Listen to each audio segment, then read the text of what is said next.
Tonight, more money to help train nurses where they're needed most. If you're from rural, you study in rural, you will tend to stay in rural. And we want to ensure that we have a steady stream of graduates in rural Newfoundland as well. Nursing students in rural parts of the province will soon be able to get some help with tuition through a new government program. We have made strong progress in advancing our goal to realize Bay du Nord. Equinor says it's gone back to the drawing board and has a new approach for the delayed Bay du Nord oil project. This is CBC Here and Now.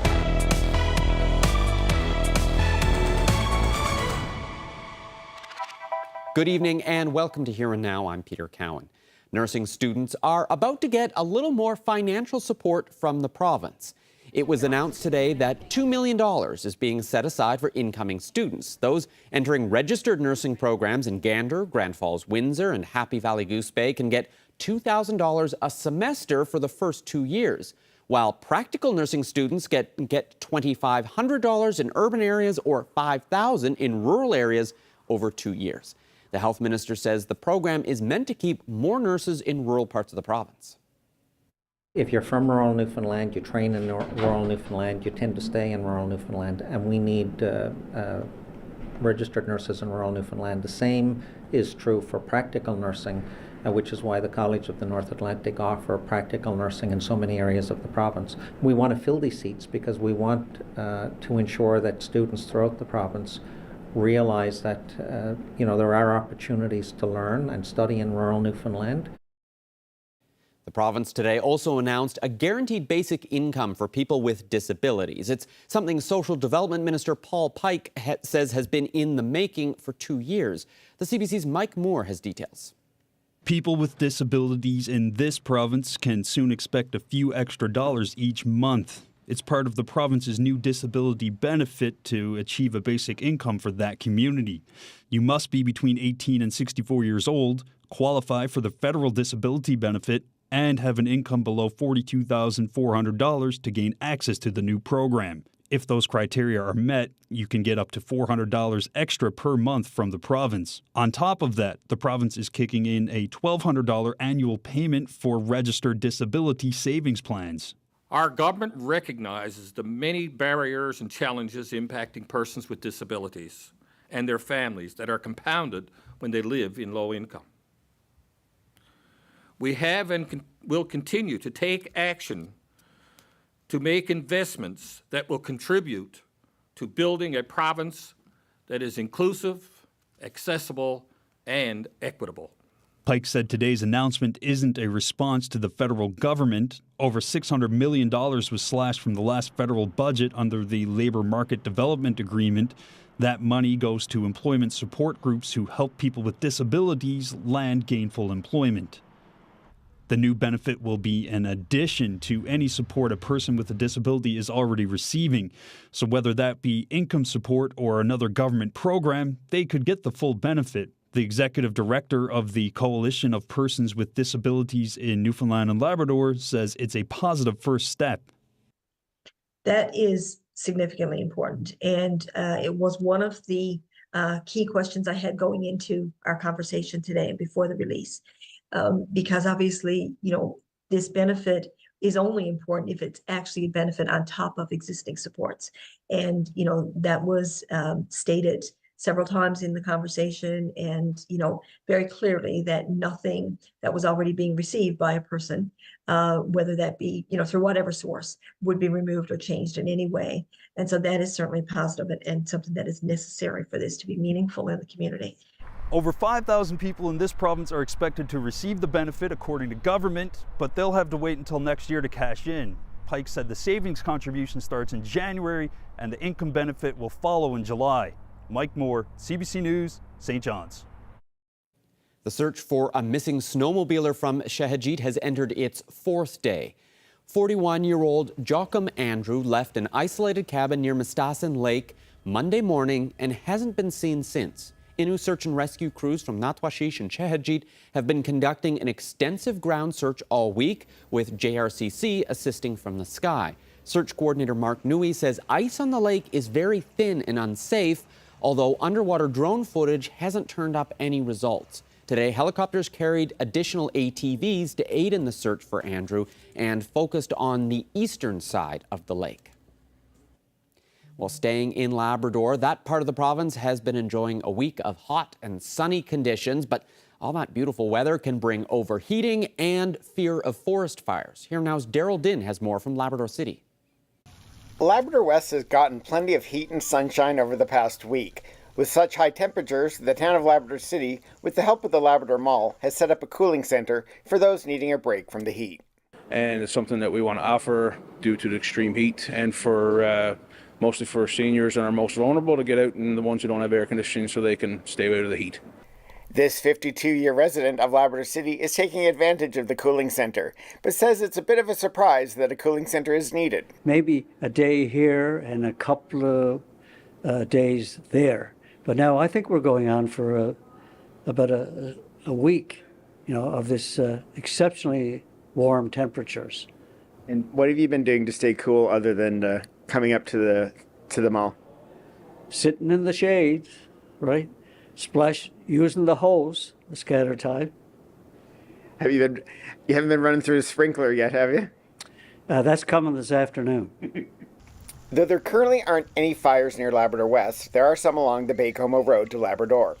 And MHA Jordan Brown is worried things could change in an instant. A few fires now burning along the border over on the Quebec side. We had a road closure earlier in the week, and it could easily happen again. This is an early start to our forest fire season, but things can change and go very deadly very quickly. Brown is still pushing for a water bomber to be permanently stationed at the Wabash Airport. Eventually it got moved to Goose Bay, and then now we're only down to one water bomber in all of Labrador, when in the last couple of years they at least had two over in Goose Bay. Now we're just down to one for all Labrador. Labrador West is now under a very high fire index. A water bomber was spotted at the Wabash Airport this afternoon, and part of the Baie-Comeau Road has been closed again due to fire. The latest updates on the road conditions are posted on the Quebec 511 website or app. Daryl Din, CBC News, Labrador City.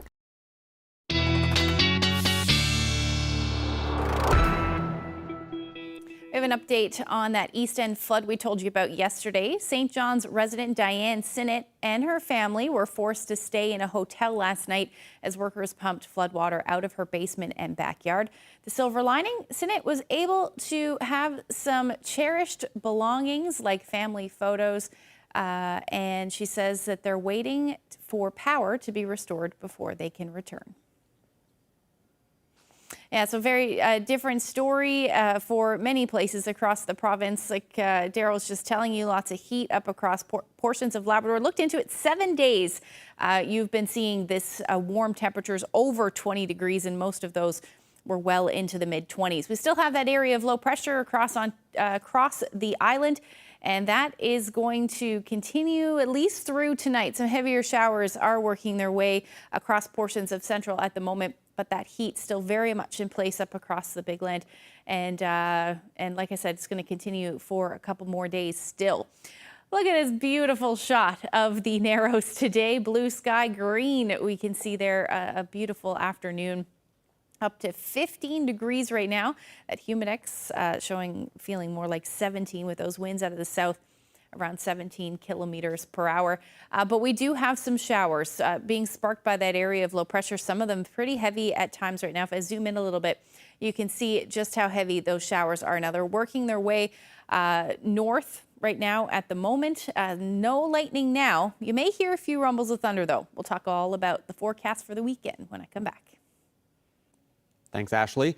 The trouble with the new ferry at Marine Atlantic is having an impact. A retired couple now living in Ontario say they aren't happy with the service. The pair had been hoping to return to their summer home in Bonavista Bay, but that trip got sidelined. Their arrival destination, which had been reserved for months, was recently moved from Argentia to Port aux Basques. Cecil Fry told his story to Radio-Canada this afternoon. I still have a summer home in Newfoundland, which I go back to every summer. And every summer there's something goes wrong with Marine Atlantic. I always book in November because if you wait till the new year or you know, in like January, February, you won't be able to book. So I usually book early. They sent me a email saying my booking was changed, and it was changed from North Sydney to Port aux Basques, no accommodations. And what bothers me is that they took off the Vision, which was the Atlantic Vision, which was the boat that ran from Nova Scotia to Argentia. They took that off the run before they even had the test on the new one they got. So, I mean, anybody in their right mind would have said, well, let's keep the Ferry until we make sure that this one is adequate to do the job and everything tests out, and then we'll always switch them over. But not at Marine Atlantic, no. Well, the Fries have since gotten through to Marine Atlantic, and they now have accommodations and passage to Argentia later this month, when hopefully that new ferry is back in service. Well, staying with travel, Porter has launched another new route connecting the provincial capital with the federal capital. This afternoon, it was announced, after it was announced earlier this week that there'd be a new Deer Lake to Halifax connection. Both St. John's International Airport and the airline say the demand is there. It's been roughly 5 years since we had a direct flight to Ottawa. The link is incredibly important, and we're so happy to see that Porter recognize that. It's one of the first ones that came up all the time as a gap in our service. It's our nation's capital, political business, government business, a lot of corporate travel there, a lot of vacationers, a lot of expat Newfoundlanders live in the region. So it was one we got asked about a lot domestically, and we're so pleased to see that Porter saw the significance of that road and welcomed it back. It's not just a great local opportunity for people who go to Ottawa for business or for pleasure, but also to create a new and a better connecting opportunity for passengers to go across the continent. One of the best benefits of COVID, if you're coming out of that, if you want to think of it as a benefit, is a huge growth in leisure demand. We were actually not even serving St. John's in Q1 in the winter, so our first priority is keeping Pearson and Ottawa to St. John's service on a year-round basis. Everyone who wants to go to and from the island has to do it by air, and I think that Porter is best positioned to serve that demand, whether it's to markets like Toronto, Ottawa, and Halifax, or markets beyond. Obviously, you know, coming out of the pandemic, air access and air service were on the top of everyone's mind. We're really pleased that the relationship building that happened during the slow times, we're starting to see it pay off now. We're seeing airlines invest here, we're seeing their commitment to the region. There's certainly some underserved markets that we are working towards, and we hope that we'll increase service. Obviously, we're getting really close to pre-pandemic passenger levels. The growth level isn't infinite, but we definitely have a ways to go. We're optimistic that we'll continue to see passenger growth and airline investments moving forward. It's a work in progress, and the relationships continue. And by building those relationships, when the moment is right, then we can work together with the airlines to bring new routes to St. John's. A year after oil giant Equinor rocked the annual energy conference in St. John's with a surprise announcement that it was delaying Bay du Nord, guarded optimism about the fate of the offshore oil project has returned. The company says it's leaving no stone unturned in efforts to make the project viable. Here now's Terry Roberts reports. Jaws dropped last year when the head of Equinor Canada said this. To announce difficult news this week is incredibly tough. The cost to develop the Bay du Nord oil project had skyrocketed because of inflationary pressures, and Equinor announced it was delaying a decision on the project for 3 years in order to explore ways of reducing costs. I've been really looking forward to this week and the chance to give you an update on Bay du Nord. A year later, there's still no guarantee that the Bay du Nord project will ever be sanctioned by Equinor and its partner, BP. But Tora's tone is different this year. We have made strong progress in advancing our goal to realize Bay du Nord. Equinor went back to square one on Bay du Nord, and big things are happening. The company has gone to the market with a wide range of expressions of interest. Multiple studies are underway, and this summer, this drill rig will explore a Bay du Nord prospect called Sitka, with hopes of finding even more oil and bolstering the project's economics. We are confident that we can improve this project, and of course the question is, can we improve it enough so that it's sort of globally competitive and it gets the funding it should have. The province's energy minister says the announcement of a delay last year came as a big blow to the industry, but now he's more upbeat. Right now, there's a lot of positive signs. They're signing contracts. I just ran into in an airport Newfoundland and Labradorians who were over there working on different opportunities related to Bay du Nord. So I'm not going to get too high, but I will say I'm absolutely optimistic. And the Premier is confident that oil production will eventually happen at Bay du Nord. It is a massive find. So whether that company or someone else develops it, it will be developed. It's over, I guess the recent estimates are approximately 1 billion barrels of low carbon footprint oil and gas product. And there's still one more unanswered question. The provincial government has an option to buy an equity stake in Bay du Nord. Politicians, well, they're not ruling out that possibility, but government is considering selling its current oil and gas assets. So an equity stake, well, that appears to be a long shot. Terry Roberts, CBC News, St. John's. Well, to the west coast now, where the Royal Newfoundland Constabulary is recruiting new officers. But to enter the cadet program, hopefuls must complete a physical evaluation. That got CBC Radio's Amy Fian wondering just how difficult the test really is. So she volunteered to give it a go. Hi, my name is Jody Ryan with the RNC. I work with the Police Dog Service. Jody, where are we right now? What is happening? So we're here at Pasadena Place, obviously in Pasadena, and we're here to do pair testing for the RNC for entrance into our cadet training program. Okay, so walk me through what exactly we have to do today. Okay, so the pair test has 6 laps of our obstacle course here, followed by what we call the push-pull machine, which for applicants, it's a 70-pound weight on a machine that has to be pushed in a controlled manner and kept compressed for 6 arcs of the machine. After you do a push of 6 arcs, you have to do a front fall, and a back fall, a front fall, and a back fall. Kind of simulate if you got knocked down or you tripped up over something as you were chasing a suspect, you had to jump back up and run again. All that has to be done 6 laps, 6 arcs, push-pull in 4:45 or less. Easy. Nothing to it. Well, I'm about to do this. How do you think I'm going to do? I think you're going to do great. Okay, Yeah. I like your confidence in me. Oh, absolutely. We good? Are we done? Am I done? Am I a police officer? Jody, be honest with me. How did I do? Maybe you can come back and try next year. Okay, I didn't think you were going to be that honest about it. Okay, for someone like me who has just completed this, not the best, what kind of training would you say I should start doing? Yeah, we highly recommend interval training is great. So where you could find maybe a hill or a set of stairs where you can run for 30 seconds, walk for 30 seconds. Things like that are very helpful for this type of test. Also a little bit of weight training, some footwork drills are great as well. You definitely need to put in a bit of time to prepare for this type of test for sure. Mm-hmm. Yeah. Not just sitting on my couch. Probably not recommended. Yeah, okay. All right, Jody, thank you so much for your time. No problem at all. Well, the Mount Pearl Glacier is going to the dogs this weekend, and the cats, and even the horses.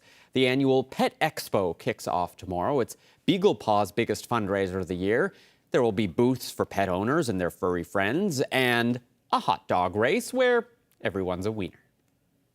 There's going to be a wiener dog race each day. On Saturday at 2 o'clock, the wiener dogs will race in heats, arranged already. And on Sunday, there is a hot dog race, and most of the wiener dogs will come in costume that day and race. So totally a fun event and draws a lot of spectators.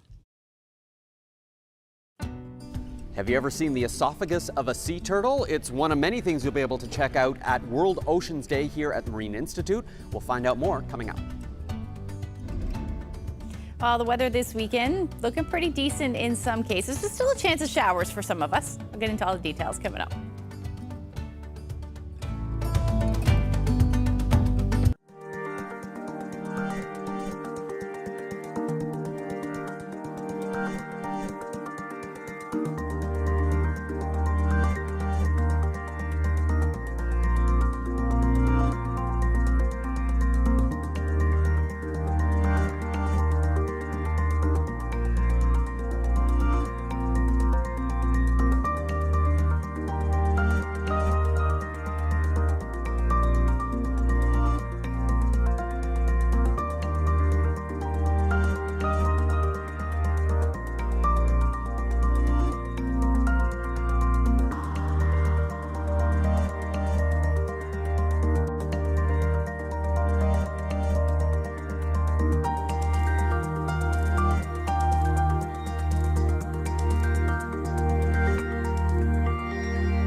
This weather update is brought to you by the Healthcare Foundation Home Lottery. The absolute final deadline is midnight tonight. Order tickets now at hcfhomelottery.ca.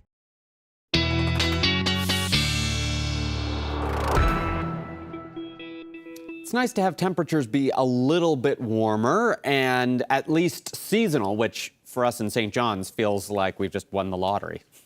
Yes, yeah, we haven't been seeing seasonal temperatures at all for the last week or so. But yeah, today we finally got there, which was lovely. Let's take a look at the temperatures this afternoon. We actually reached 16 degrees earlier today in St. John's. Now, areas that are in onshore flow on the southern Avalon, still looking at temperatures in the single digits. But pretty decent day temperature-wise across the province, in and around seasonable for most of us. Like I said, 15, 16 degrees is where we should be sitting this time of year. Now, towards the coast of Labrador, temperatures are in the single digits, so seeing a dip there, but still beautiful in Lab West and Central Labrador, between 24 and 27 degrees. You are on day 7 of this heat. Now, still seeing temperatures in the beautiful temperatures up across Labrador, dropping a little bit for northern Labrador, and then across the island, temperatures are still sitting in the teens for most of us, except down to the single digits in onshore flow there along the south coast of the island. So temperatures this afternoon haven't really moved a whole lot, at least for the first half of the day. We sat around 8 degrees this morning and then climbed up to about the teens, like I said, this afternoon out of the south. But really all that heat in Labrador, you're seeing a similar temperature overnight, but skyrocketed to about, like I said, 27 degrees this afternoon. So we do have an area of low pressure that is affecting the island. That is bringing some pretty heavy showers for some areas. But we saw clear skies across most of eastern Newfoundland today. There is some showers happening now or just skirting the southeastern portion of the Avalon, and that is going to continue likely tonight. But most of those showers, like I said, are through central. Most of them are, or some of them, I should say, are heavy. And that, for the next couple of hours, we can expect it. Now, we're not seeing any lightning right now.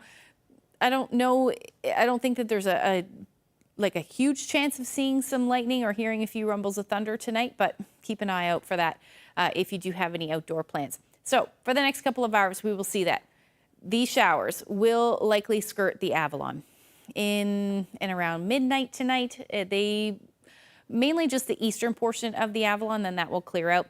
Other than that, not really a whole lot happening, especially up across Labrador. It will be a quiet night. The warmest temperatures will still be in Lab West, around 10 degrees overnight tonight, otherwise dropping to the single digits. Light winds tonight, only about 5 to 10 kilometers per hour. As we head into tomorrow, the trend should be a clearing one. So you'll start with the chance of a few isolated showers across the island, cloud cover. But as we head into the afternoon, we should see some clearing. Now, we may hang on to some of that cloud cover along the northeast coast, including the metro area. We'll have to see how, if we do see that clear out into the afternoon.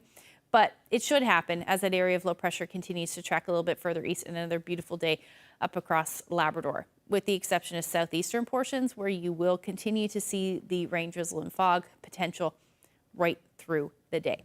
As we head into Sunday morning, we'll see another round of showers move in. They should move fairly quickly, though, but for the most part, pretty lovely day on Saturday. 15 degrees is what we should reach in St. John's.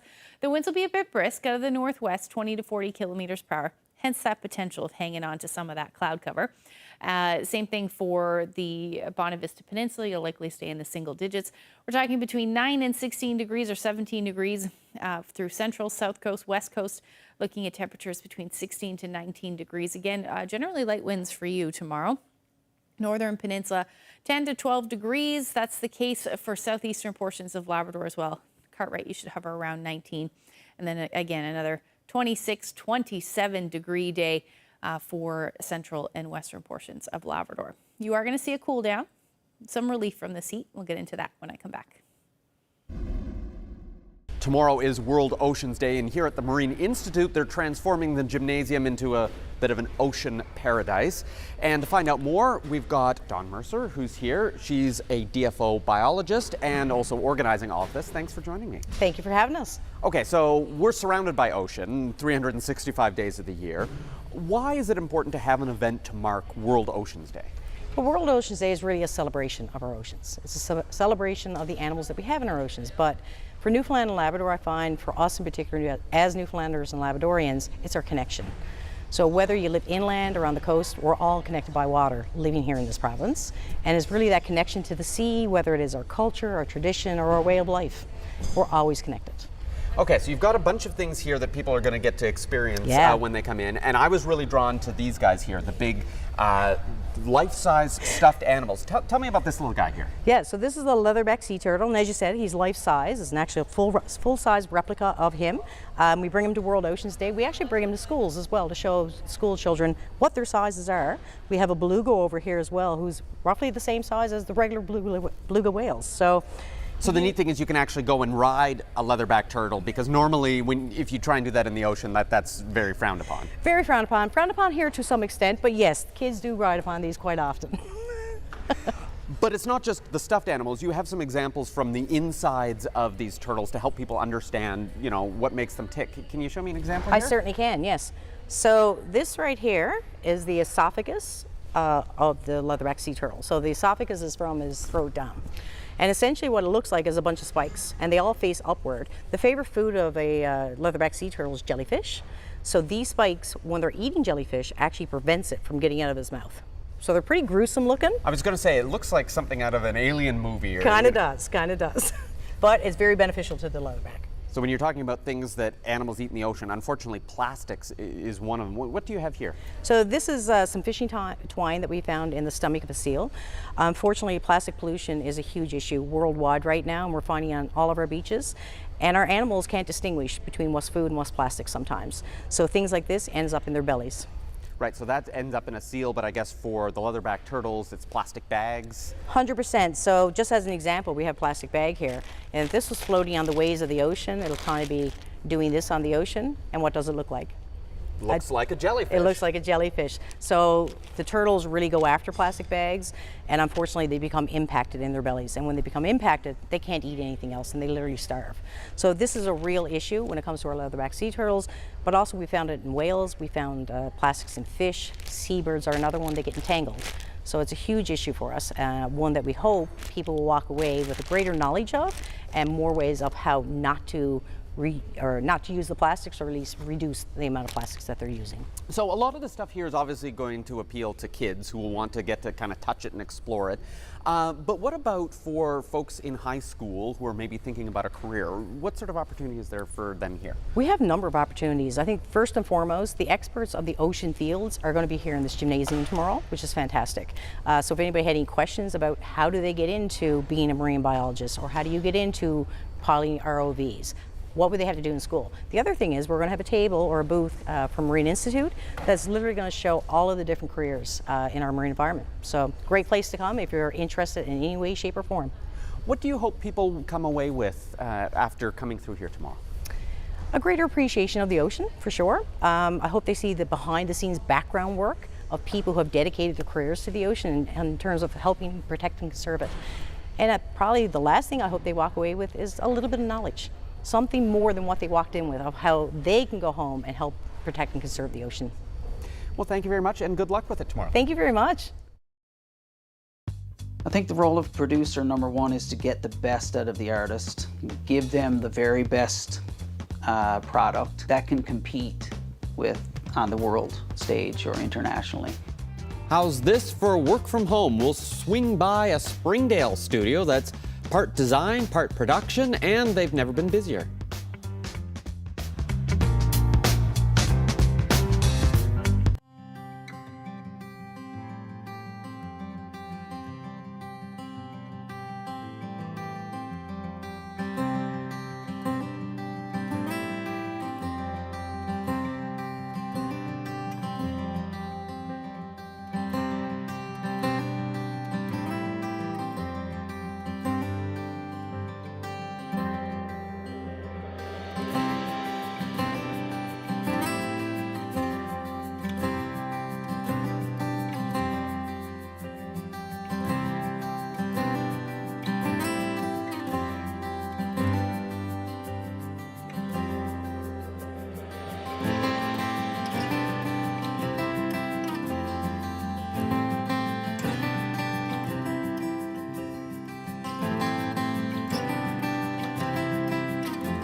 Musician Clint Curtis is bringing the work-from-home model to his recording studio in Springdale. Artists can record a vocal track from anywhere in the world and then send it to Curtis at Seven View Studios, where he creates the backing tracks using his stunning collection of electric guitars. CBC Radio's Melissa Tobin swung by to hear more about the biz.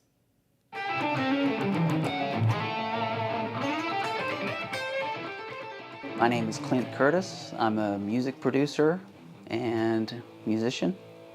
My business partner and I started the company, Steve Clark. He's a musician, but he's also on the technical side of websites and technical work. And we came together and kind of put a company together that does the technical work, the websites and the mobile apps and that kind of thing, but also the music. They kind of go hand in hand, and we combined our talents, and we're still doing it. It's been great. I mean, as you know, 2020 was a strange year, but there was a much higher demand for recording and music. Everyone kind of turned to the arts to get through, I guess, and they just felt like they needed to express themselves more, and so there was a huge uptick in recording and also technical work as well. But yeah, so it's been really busy. 2023 was my busiest year in recording and producing.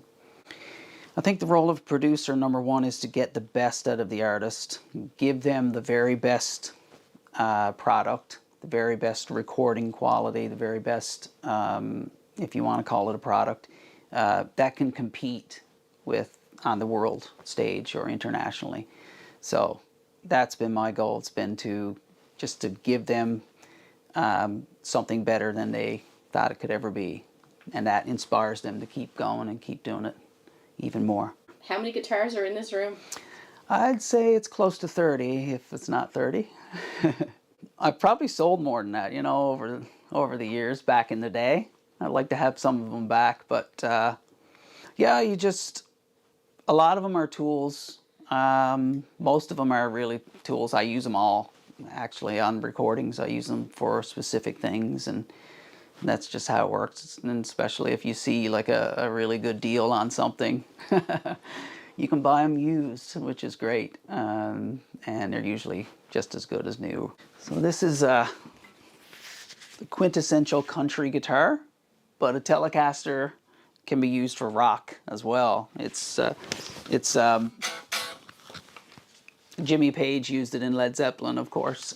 So this is like, the ultimate guitar in many, many ways. But, if you want to rock a little bit harder, then you got to pull out a Gibson Les Paul.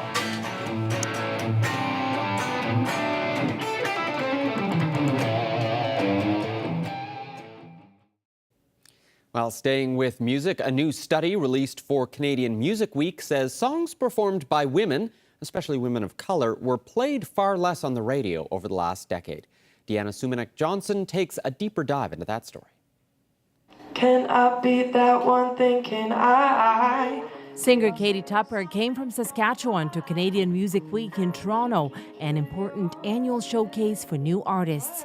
But she's also hoping to grow her fan base the old-fashioned way, by getting some radio play. I think as a developing artist, that's like a big chunk of what your income is until you recoup on streams, until your shows are selling out and all of that. Your love is like a paradise. But entering that radio rotation in Canada may be tricky for female musicians, according to a new study. It looked at 150 most played songs on Canadian radio stations between 2013 and 2023 and found that women got a fraction of the play men got in all genre. We see that country, alternative rock, and active rock play more songs by men than those by women. And then on the other hand, we see top 40 radio, mainstream AC, and hot AC. And while much more diverse there, women for the last 10 years have still been sort of underrepresented in those spaces. 16 carriages. And that's despite the omnipresence of female superstars like Beyonce, Taylor Swift, and Adele. Experts say it's an industry-wide problem. Record labels have to choose to invest in women, signing them and then promoting them to the radio stations. There's also the matter of the disappearing middle-class musician, those who are not multimillionaires but are working and have some fan following. You know, it's not only incredibly expensive to live, but if you're somebody who works in a precarious field like music, those effects are felt differently and more powerfully for somebody who is also experiencing marginalization based on gender, race, and class. But young artists like Katie Tupper are working hard to break that glass ceiling, hoping to make music radio a place where all kinds of listeners can hear all kinds of voices. Deanna Sumanak-Johnson, CBC News, Toronto.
A pop-up shop in downtown St. John's aims to be a community space for lovers of local books. You'll find cookbooks, children's books, books of poetry, short stories, and art. Riddle Fence, the nonprofit magazine behind the shop, aims to keep the publications on shelves year-round. Here now's Jessica Singer, dropped by earlier today. So we're in the new Riddle Fence pop-up shop, which is at 100 Duckworth Street, in what is normally Nico Paulo's design studio.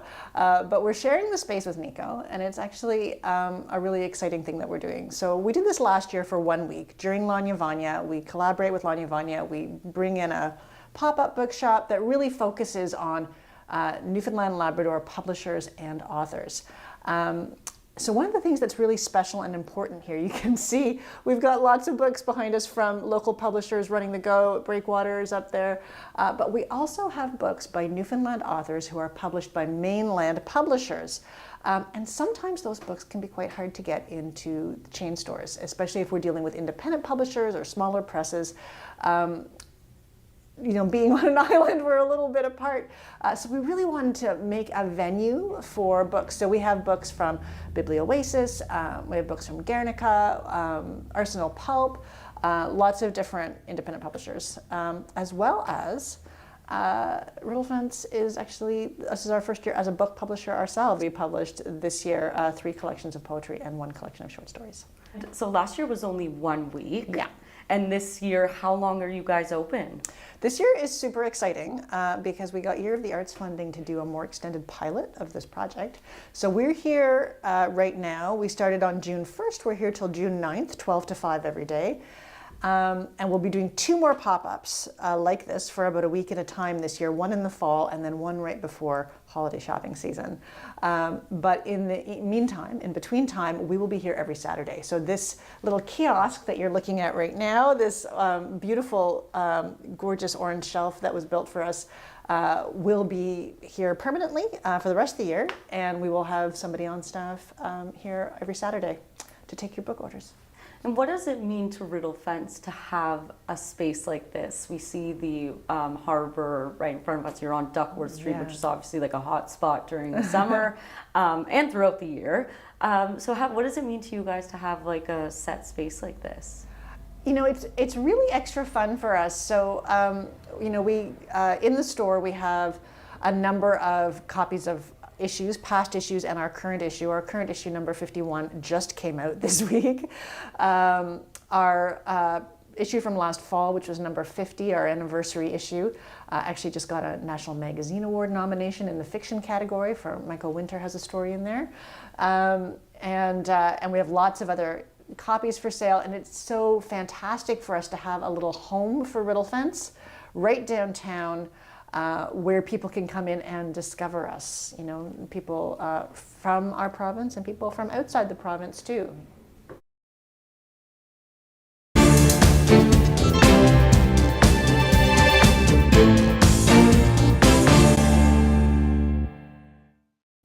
Well, the deadline for a possible strike by thousands of Canada's border workers has been pushed back until next Wednesday.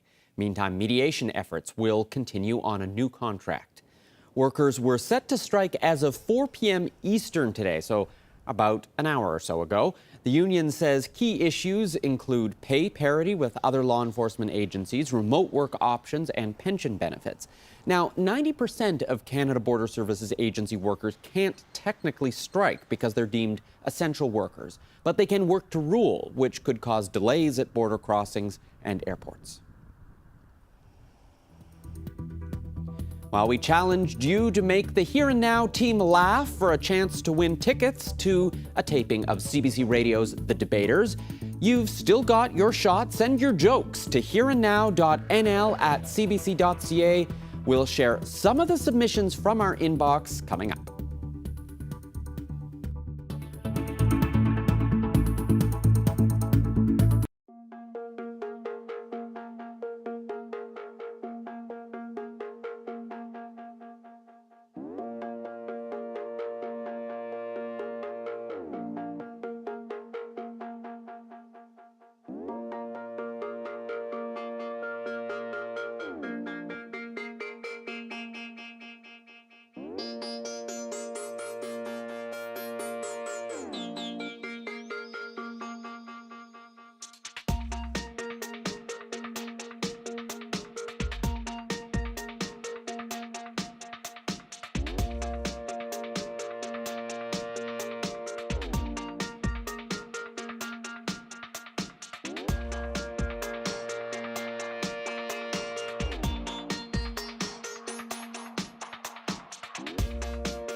As we head into the weekend, let's take a look at a few people who are celebrating. Happy 60th anniversary to Eric and Dora White of Corner Brook. Congratulations to Paul and Margaret Dufour celebrating their 55th wedding anniversary. They're formerly from Lab City, now living in St. John's. Happy 57th anniversary to Matt and Bertha Kelly from Port au Choix. Happy 57th anniversary to Gwen and Dawn Tremblett. Happy 52nd anniversary to David and Beverly Lester. Happy anniversary to Diane Pretty and Eric of Dildo, celebrating their 52nd wedding anniversary. 60th anniversary greetings to Doug and Marg Warren from Stephenville. Happy 60th anniversary to George and Mary Bursey of St. John's. Happy 66th wedding anniversary to Eugene and Loretta Cooper of Grand Falls, Windsor. Stuart and Cinderella Button will be celebrating their 71st anniversary. Formerly from Greenspond, now living in Mount Pearl. A very happy anniversary to you both. Anniversary greetings for Randy and Sadie Quilty from Corner Brook. They're celebrating their 55th anniversary. Happy 52nd anniversary to Murray and Madonna Pilgrim. There they are. Happy 65th anniversary to Bob and Emily Bailey of Mount Pearl. Happy 54th anniversary to Jim and Eva Dwyer of Kelligrews. They're celebrating their 54th. Happy 68th anniversary to Ben and Elsie Hiscock of Champneys West. Best wishes to Mary and Reg Adams on their 56th wedding anniversary. John and Glennis Pendergast of Belle Island are celebrating their 51st wedding anniversary. Happy 56th anniversary greetings going out to John and Nell Marr, who live in CBS. Now let's take a look at some birthdays. Happy 92nd birthday to Everett Gregory of Lewisport, now living in St. John's. Happy 90th birthday to Beatrice Saunders of Woodstock, now living in Bay Verte. Happy 91st birthday wishes going out to Graham Butt of New Harbor.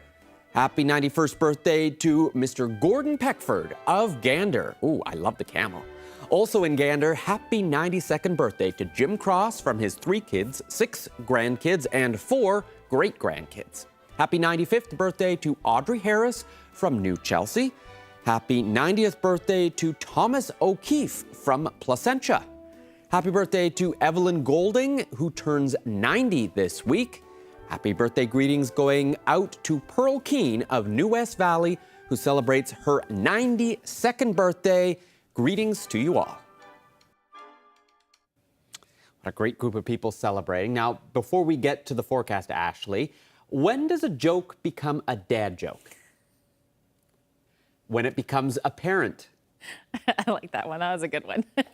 It's not mine. This is one of the jokes that have been sent in by so many people. Yeah, so we asked a bunch of folks to help make us laugh, and that was for a chance to win tickets to a live taping of the debaters. That's happening later this month in St. John's. Yeah, we've got 2 sets of tickets to give away, and we're enjoying it. All these jokes that you're sending in. We're going to extend the contest into Monday, so you've got all weekend to come up with a good joke. Send it in hereandnow.nl@cbc.ca for your chance to win. Looks like fun. And it sounds like we're going to win a little bit with the weather forecast this weekend. Yeah, it doesn't look too bad. We may see some cloud cover linger in that northeast flow tomorrow, but we're going to see a bit of rain on Sunday too. Oh. But it's okay. The temperatures are better. That's really all that matters. It's finally warming up. Exactly. Let's take a look at what's going on in the forecast. So Saturday evening, generally clear skies, but you can see that the cloud cover lingering there. Now we're looking at a chance of showers moving back in on Sunday morning. That should spread across the province. I do think that there'll be a little less cloud cover than what the models are showing right now anyway. So I do think we'll see more of a mix of sun and cloud or cloudy periods through the day, with that chance of showers pretty much across the board. But again, we've got that southerly flow. Portions of Labrador even may see a chance of showers as well. I think they'll be very isolated in nature, mostly sunny. But you're going to see a drop in temperatures, just a little bit of a drop, but it will feel a lot better than it has been for the last couple of days. 23, 24 degrees, a little cooler towards the coast. Nain, you're sitting in single digits, but the temperatures across most of the island anyway, unless you're in onshore flow, should be sitting in the mid to upper teens through Sunday. Again, along the south coast between 12, maybe 13 degrees through the day. Now, as we head into Monday, this chance of showers will move back in again for most of the island through the day. Now for the Avalon, we'll probably see those skies start clear, but then the chance of showers will move back in through the afternoon. Widespread showers expected. Not too much in the way, and not heavy showers, but you're still looking at that. And we'll see that chance up across Labrador as well. This is really when the temperatures will start to drop back down to about 19, 20 degrees. Still beautiful for this time of year, that's for sure. But single digits the story for northern portions of Labrador. And again, temperatures across the island, anywhere from about 12 to 16 or 17 degrees through the day. But again, most of us will be seeing those cloudy skies. Long range forecast showing temperatures again 18 to 20 degrees. Things should be pretty nice for Tuesday and Wednesday. And then for Central, you're looking at a bit of a warm up for Tuesday and Wednesday as well. Chance of showers, though. Same thing for Western Newfoundland. And then for Labrador, you're looking at your temperatures back up into the 20s for next week. Some rain on the way, and about 18 to 24 for Western Labrador. Now, we've been talking about some beautiful blue skies in some places. This is a shot of the tablelands. You can still see some of the snow there. Yeah. Thank you to John for that great shot. If you have any weather photos you'd like to share with us, you can do that by sending them to my Facebook page or emailing them to nlphotos@cbc.ca. Always a little bit of a reminder that there's, we're never too far away from winter in this province. Hopefully we're on the Even other if you have side. to go up into the mountains. Let's get a couple months of summer. Yes, please. Can we get a couple months of summer? Yeah. I was hoping for a couple weeks, so a month already seem a bit optimistic. Well, that's it for us. Thanks so much. It'll be Heather Gillis with you next week. I've enjoyed my time here. Have a good weekend. Good night.